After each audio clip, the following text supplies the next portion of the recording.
Et donc, dans ce spectacle, donc je répète, Luc Langevin, créateur d'illusions au Casino de Paris, à quoi doit-on s'attendre? Est-ce qu'on doit s'attendre de l'humour, de la science, une sorte de conférence, de la magie, évidemment, j'imagine. Oui.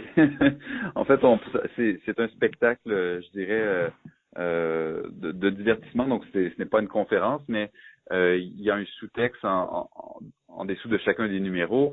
Donc, c'est un spectacle très interactif où il y a un peu d'humour à l'occasion.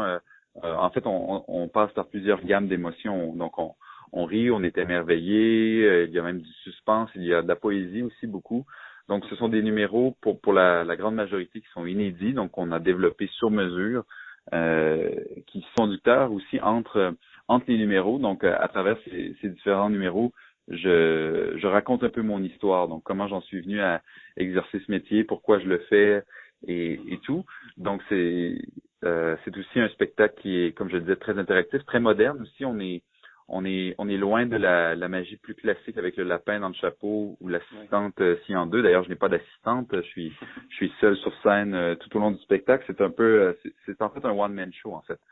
Et c'est un univers aussi qui ressemble un peu à l'univers de Jules Verne, une espèce de savant fou avec du bois, du métal. Ça ressemble à une espèce de laboratoire où on fait des expériences et justement, chacun des numéros, parfois on se demande si c'est de la science, si c'est un tour de magie. Parfois on a l'impression que c'est purement de la poésie aussi.